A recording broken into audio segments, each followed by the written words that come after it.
The clock is ticking, and we are less than 18 hours away from the U.S. government shutting down. House Speaker Kevin McCarthy's last-ditch stopgap bill failed last night. Yeah, he says aid for Ukraine proved to be a major sticking point. You're taking a live look at Capitol Hill, where House GOP leadership says further votes are expected later today. But it's not clear what the chamber will vote on, and House Republicans aren't in agreement. So, if there's a shutdown, only essential government employees will still be clocking in. Without getting paid, of course. And that's got some cybersecurity officials on high alert. CNN's Sean Lingus explains how the government is already preparing to make sure we are as protected as possible. U.S. officials are wary of the potential impact that a government shutdown could have on their ability to defend against cyber attacks from criminals and state actors alike.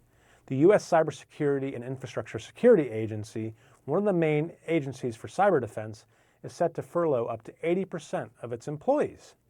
Now, that could have an impact on the agency's ability to test the networks of hospitals and schools and other critical infrastructure that they help to defend. U.S. officials tell me they have contingency plans in place in which they're using the skeleton staff that they have to help try to defend networks.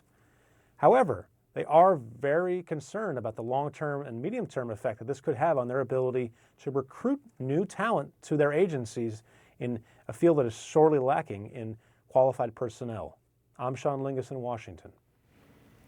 All right, Sean Lingus, thank you. So the outlook for Homeland Security employees is pretty grim. The department says nearly 3/4 of its workforce will have to work without pay.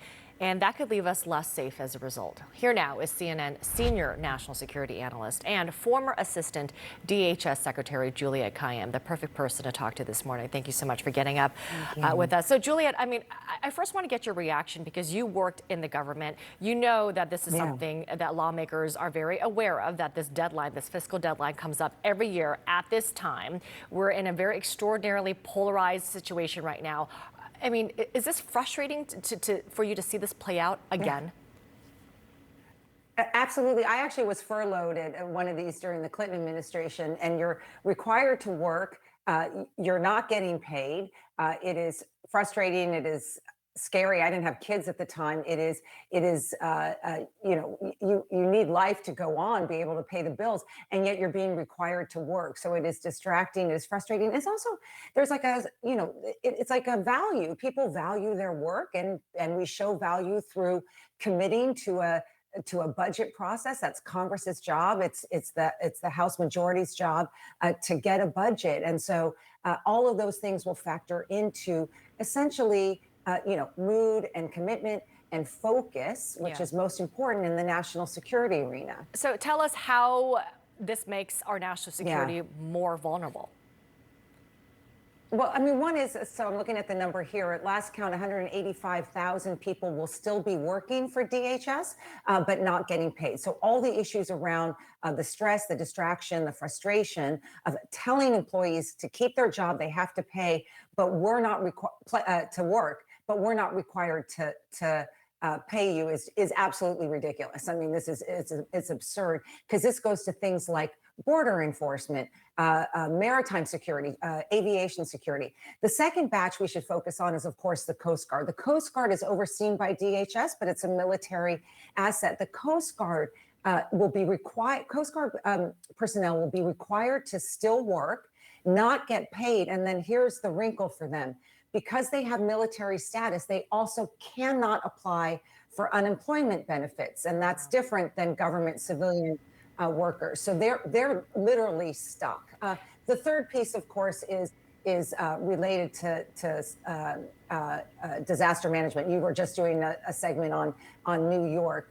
The disaster management apparatus to pay funds, to satisfy claims, to get homeowners and those who are victims the the money and support that they need will be lacking. So Yeah, especially when this they're is in how we're dire going to feel it. straits right now, right? Because we heard that from Yeah, Deanne Criswell, right. right? That with all these disasters that's happened this year, they are running out of Yeah. money. Let's focus on border security for a moment, because we know there's so Yeah. many agencies that fall within DHS. One of which is the Customs and Border Protection. border- So border security is going to be impacted by this, obviously, as you said. House Republicans, as you know, they're demanding that border security be a part of any package. Yet, if they fail to coalesce around any kind of measure or a stopgap bill, the government's going to shut down. And ironically, you're going to have, 19,000 Border Patrol agents who won't get paid. What does this mean? Then what exactly will happen at the border if the government Right. shuts down?